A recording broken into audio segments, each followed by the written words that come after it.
Hello friends, welcome to my channel. आज जो topic हम स्टार्ट करने वाले हैं वो है रेस्पिरेशन। तो रेस्पिरेशन में हम पढ़ेंगे कि कैसे ह्यूमन बॉडी या फिर किसी भी लिविंग ऑर्गेनिज्म को सांस लेने की ज़रूरत क्यों पड़ती है, जिसे हम रेस्पिरेशन कहते हैं, कितने स्टेप में वो पूरी होती है और कौन कौन से एनिमल में किस किस पार्ट के थ्रू रेस्पिरेशन की प्रोसेस कंप्लीट होती है। तो आइए टाइम वेस्ट ना करते हुए स्टार्ट करते हैं। रेस्पिरेशन तो ह्यूमन बॉडी में बहुत टाइप्स के सिस्टम होते हैं, जैसे कि रेस्पिरेटरी सिस्टम, डाइजेस्टिव सिस्टम या फिर और भी वेरियस टाइप के सिस्टम, ठीक है, जिनका अपना अपना एक अलग फंक्शन है। डाइजेस्टिव सिस्टम क्या करता है, वो आपके खाने से रिलेटेड है, ठीक है, खाने को क्या करता है, डाइजेस्ट करता है। उसी तरीके से रेस्पिरेटरी सिस्टम जो है उसका काम है सांस लेना, ठीक है। जब हम सांस लेते हैं तो उसमें हम कौन सी गैस को अपने अंदर इनहेल करते हैं, तो हम ऑक्सीजन का इनहेल करते हैं और CO2 कार्बन डाइऑक्साइड को एक्सहेल कर देते हैं। Respiration, inhalation of oxygen and exhalation of CO2, this is called respiration, ठीक है। सभी ह्यूमन बींग्स या फिर एनिमल्स ऑक्सीजन का इनहेलेशन करते हैं और CO2 को एक्सहेल करते हैं, तो this is called respiration. Inhalation of oxygen O2 and exhalation of CO2, जिसको हम बोलते हैं कार्बन डाइऑक्साइड, ठीक है। तो हर एनिमल्स में, ह्यूमन बींग्स में डिफरेंट टाइप से ये प्रोसेस कंप्लीट होती है। अब इसका जो मेन पार्ट होता है रेस्पिरेशन का, वो होते हैं लंग्स, ठीक है। इसका जो मेन पार्ट है वो है लंग्स। लंग्स रिस्पॉन्सिबल होते हैं किसके लिए, ऑक्सीजन को अपनी बॉडी में लेने के लिए, और CO2 जिसकी हमारी बॉडी को ज़रूरत नहीं है उसको एक्सहेलेशन प्रोसेस के थ्रू बाहर निकालने के लिए, ठीक है। जो दो स्टेप हैं जिनमें आपकी ये प्रोसेस रेस्पिरेशन कंप्लीट होती है, वो है number 1 breathing and number 2 cellular respiration. तो ब्रेथिंग में क्या होता है, ब्रेथिंग में जैसे कि मैं अभी आपको बता चुकी हूँ, ऑक्सीजन का इनहेलेशन एंड CO2 का एक्सहेलेशन होता है। तो फर्स्ट जो आपकी टाइप हो जाती है वो है फर्स्ट स्टेप,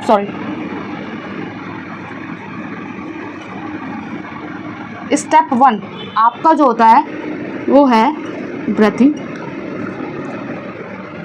ब्रेथिंग में क्या होता है, inhalation of oxygen and exhalation of CO2, ठीक है। सेकंड स्टेप आपका होता है सेलुलर रेस्पिरेशन। अब जो ब्रेथिंग है उसमें आपको ऑक्सीजन की ज़रूरत पड़ेगी ही पड़ेगी, ठीक है। ब्रेथिंग की प्रोसेस विदाउट ऑक्सीजन कंप्लीट नहीं होगी। बट सेलुलर रेस्पिरेशन जो आपका स्टेप है, इसमें आपका ऑक्सीजन की प्रेजेंस हो भी सकती है, नहीं भी हो सकती, ठीक है। तो बेसिकली इस स्टेप में क्या होता है, इस स्टेप में होता है जो हम फूड लेते हैं उसका ब्रेकडाउन होता है कार्बन डाइऑक्साइड, वाटर और एनर्जी में, ठीक है। तो आइए देखते हैं कैसे।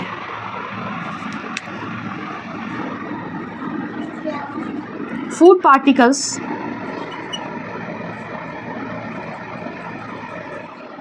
break down into CO2 plus water plus energy, ठीक है। तो आगे हम पढ़ेंगे कि रेस्पिरेशन कितने टाइप्स का होता है।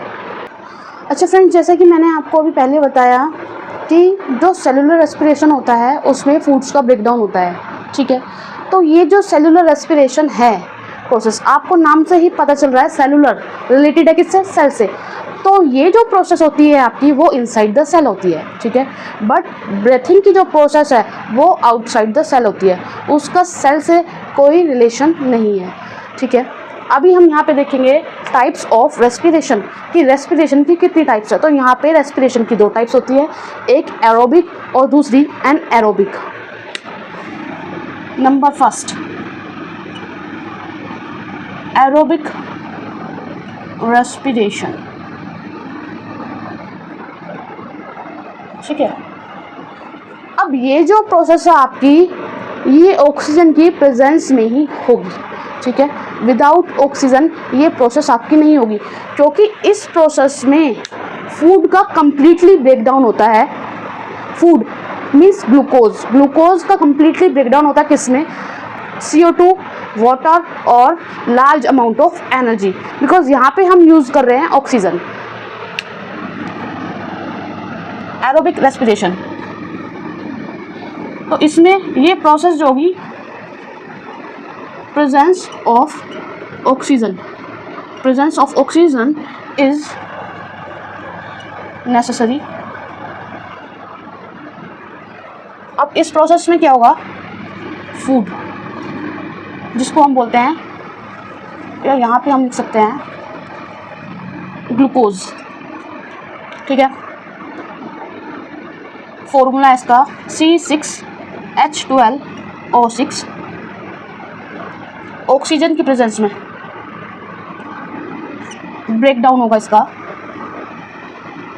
CO2 plus water plus energy, और ये जो एनर्जी होगी आपकी, वो लार्ज अमाउंट में एनर्जी प्रोड्यूस होगी, लार्ज अमाउंट, ठीक है। नेक्स्ट जो आपकी प्रोसेस है, नेक्स्ट जो आपकी टाइप है, वो है एनएरोबिक रेस्पिरेशन।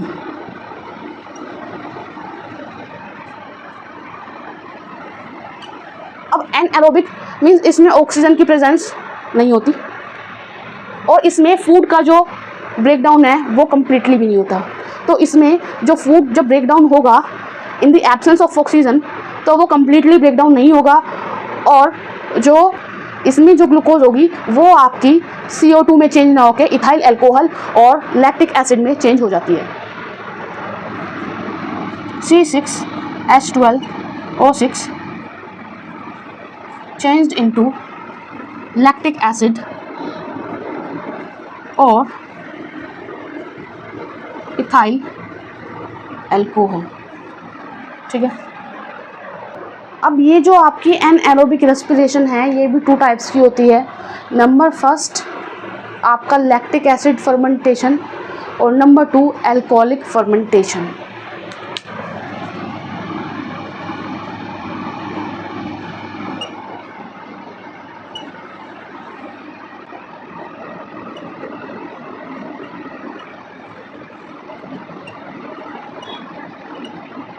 लैक्टिक एसिड सभी जानते हैं कि मिल्क में होता है, कर्ड में होता है, ठीक है। तो उसी लैक्टिक एसिड की हम यहाँ पे बात कर रहे हैं, ठीक। फर्स्ट टाइप जो है आपकी, वो है लैक्टिक एसिड फर्मेंटेशन, और सेकंड आपकी हो जाती है अल्कोहलिक फर्मेंटेशन।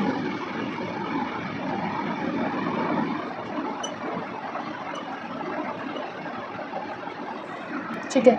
अब फर्स्ट हम पढ़ेंगे लैक्टिक एसिड के बारे में, लैक्टिक एसिड फर्मेंटेशन।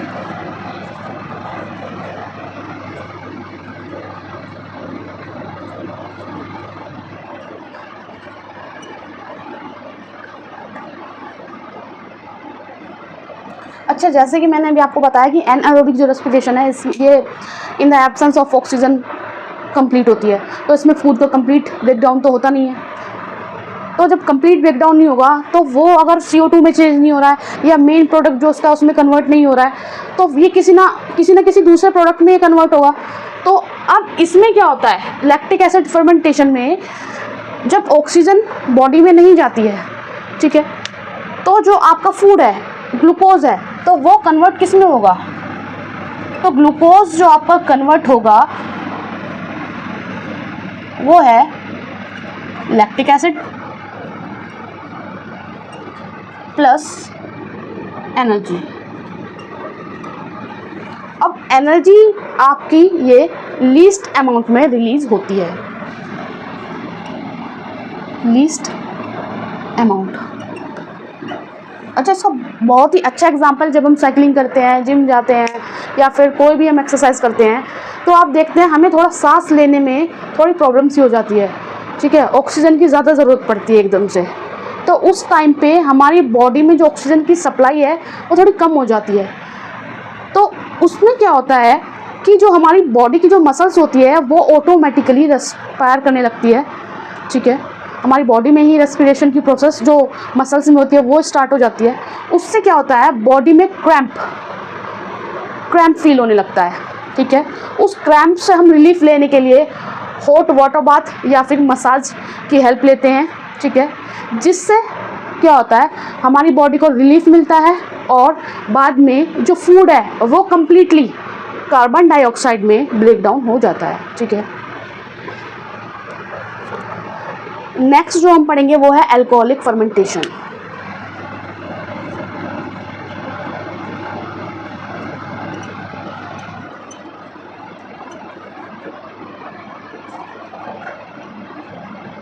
अच्छा, इसका जो एग्जाम्पल है वो है यीस्ट। अब यीस्ट में जो है दोनों टाइप की एरोबिक और एनएरोबिक दोनों टाइप की प्रोसेस इसमें हो सकती है, ठीक है। और अल्कोहलिक जो फर्मेंटेशन है इसके लिए रिस्पॉन्सिबल आपका यीस्ट ही होता है, ठीक है। क्योंकि आपने पढ़ा होगा कि जो ग्लूकोज से शराब बनती है, इथाइल अल्कोहल बनती है, ठीक है, तो वो किसकी प्रेजेंस में बनती है, वो यीस्ट के थ्रू ही बनती है, ठीक है। तो यहाँ पर ग्लूकोज C6H12O6 ये आपका ब्रेक डाउन होगा इन दी एब्सेंस ऑफ ऑक्सीजन। ये आपकी एनारोबिक प्रोसेस है, तो ये आपकी ऑक्सीजन की एब्सेंस में ही टेक प्लेस होगी। तो in the absence of oxygen C2H5OH जिसको हम बोलते हैं इथाइल अल्कोहल,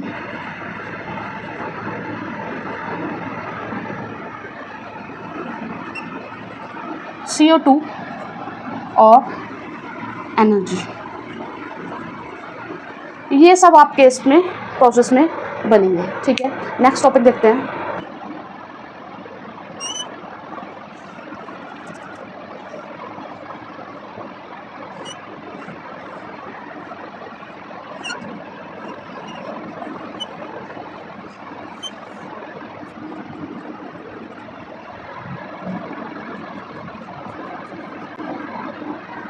ये किसी पेड़ की पत्ती नहीं है, ये लंग्स है, लंग्स, ठीक है। तो ये आपका ह्यूमन बॉडी रेस्पिरेटरी सिस्टम का डायग्राम है।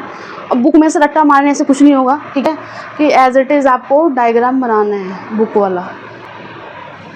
आपको पता होना चाहिए कि रेस्पिरेटरी सिस्टम में कौन कौन से पार्ट होते हैं, ठीक है। रेस्पिरेटरी सिस्टम का डायग्राम है, ठीक है। इसमें ये आपके लंग्स होते हैं लेफ़्ट एंड राइट, ठीक है। इधर डायफ्राम होता है, डायफ्राम के बारे में अभी हम बात करेंगे। ये नोस्ट्रिल्स, नोज़, ठीक है। यहाँ पर माउथ है, ये आपका ट्रैकिया होता है जो गले में होता है, ब्रोंकस एंड ब्रोंक्यूल्स।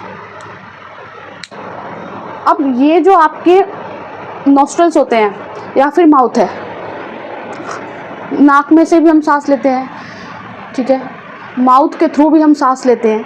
ऑक्सीजन का इन्हेलेशन होता है, तो यहाँ से ऑक्सीजन एंटर करती है, ठीक है, लंग्स में जाती है।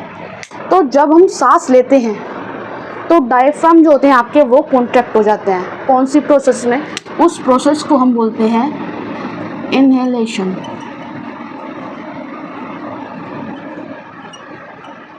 डायफ्राम जो होते हैं आपके कॉन्ट्रैक्ट्स हो जाते हैं, ठीक है। तो ये वाला जो पोर्शन है आपका डायफ्राम जो होता है ये थोड़ा ऊपर की साइड चला जाता है, ठीक है। देखिए आप ट्राई करके देखिए, जब हम सांस लेंगे तो डायफ्राम हमारा क्या होता है, सिकुड़ जाते हैं, ठीक है। बट इसके अपोजिट एक्सहेलेशन की प्रोसेस में जब हम अपनी बॉडी से CO2 को निकाल देते हैं तो ये डायफ्राम जो होते हैं ये फैल जाते हैं, ठीक है।